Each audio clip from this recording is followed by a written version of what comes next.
Tldr, got cheated on by my ex-GF and she was supported and validated her affair by my close friends.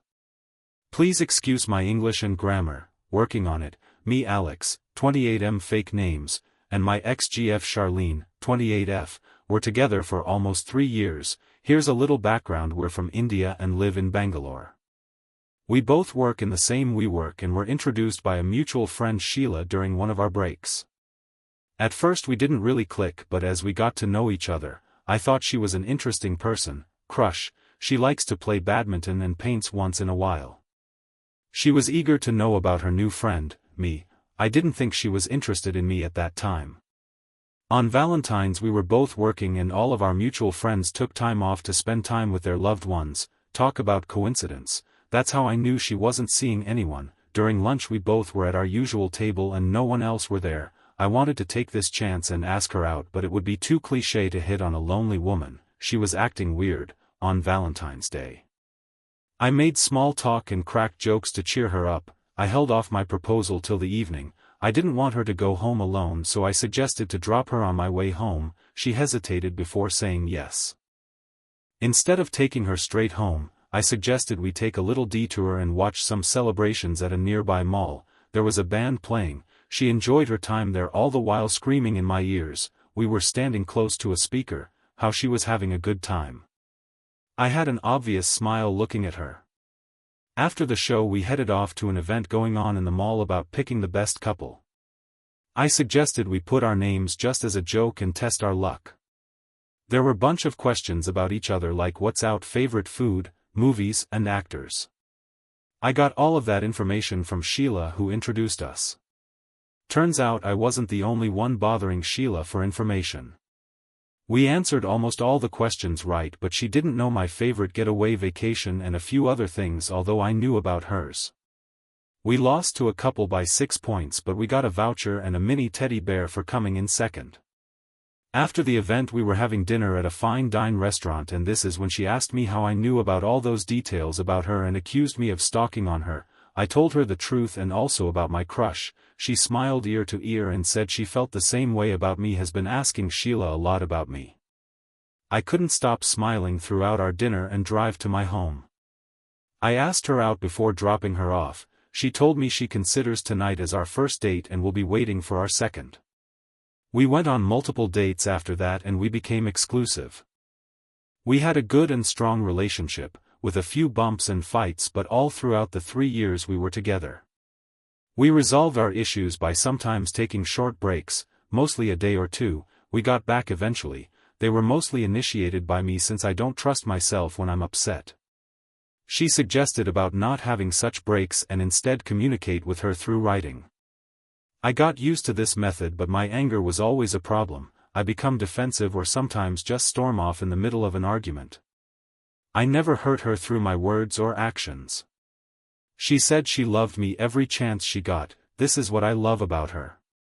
She's caring, understanding, and was always supportive of my decisions. I have to talk about my friend group here. Apart from my ex-GF Charlene and her friend Sheila, we are a group of 6. All of us met through mutuals, including us in conversations, and have come to know each other a lot. 3 guys, me, Stuart and Bran, and 3 girls, Sheila, Charlene and Sally. Bran and Sally are a couple while Stuart and Sheila are dating other people. Stuart is the good-looking guy of our group and he's also my co-worker. We both work in the same company. He has this charm and always had his way with women. His girlfriend Jamie is no saint. She's just as charming as him but always keeps herself together in front of him. Now why is Stuart important here? He's the one my ex-GF cheated on me with, and how did I find out?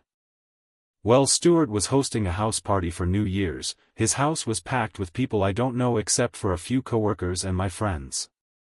At some point after the countdown, I kissed her already. I lost Charlene and was looking for her. I asked Sheila about her, but she flustered before telling me she didn't know where she was. I looked everywhere in the house but I couldn't find her, and also there was no trace of Stuart.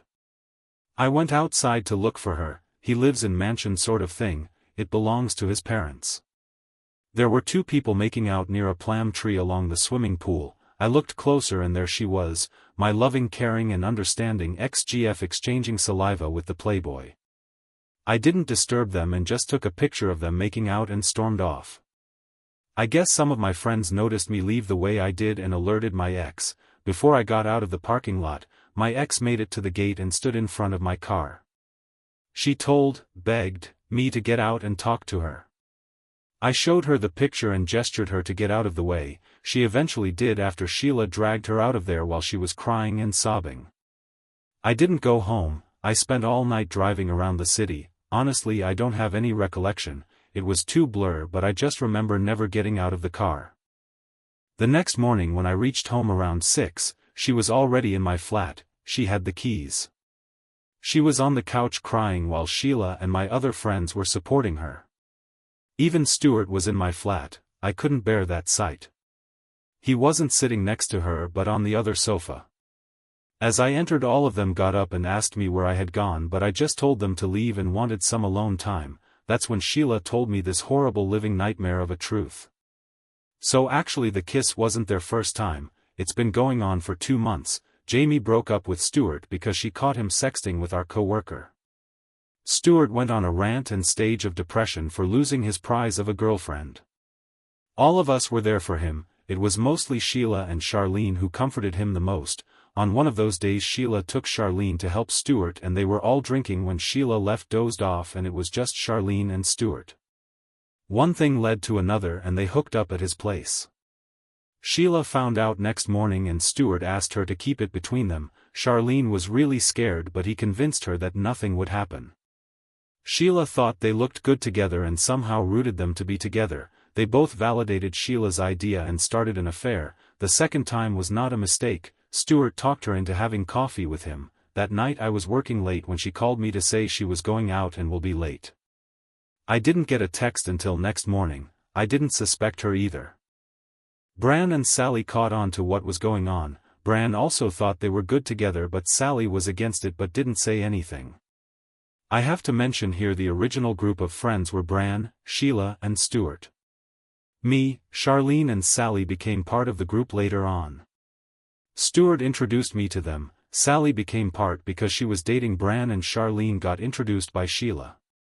So it's obvious close friends stuck together. I was really heartbroken by this revelation. It's not just that I was getting cheated on but in the worst possible way. Everyone had a part and took their turn stabbing me. Charlene didn't utter a word but wanted to interrupt when Sheila and Stuart were speaking. I didn't get all that information at one go. I had to ask them for specifics. I asked Bran and Sally how they could keep this from me. Bran and Sally were always nice to me. Bran was silent but I could tell Sally felt sorry for me. I asked Charlene if she wanted to add more chili to the wound. Yes, I asked her exactly that. She looked at me all tears. I told all of them to get out, but Sheila insisted that I should be okay with this because they have pure love. I have to make the sacrifice for love. I don't know what was happening to me, she just sounded so delusional. That's when Charlene shouted really loudly, "Stop!" out of frustration. She told all of the others to leave. Stuart tried to touch her shoulder when she flinched and told all them to get the fuck out. I was stunned by her rage. She was red and really angry. Sheila didn't want to leave but Charlene basically kicked her out too and closed the door. She rested her head on the door before she turned towards me. She corroborated Sheila's story but wanted me to know that it was not love, it was pure lust. She was going through something before this happened. She was supporting her family through her income. She's from a conservative background and her family relies on her and their father. Her brother's education is funded by her. Lately she had been underperforming at work and had to be moved to a less billing project.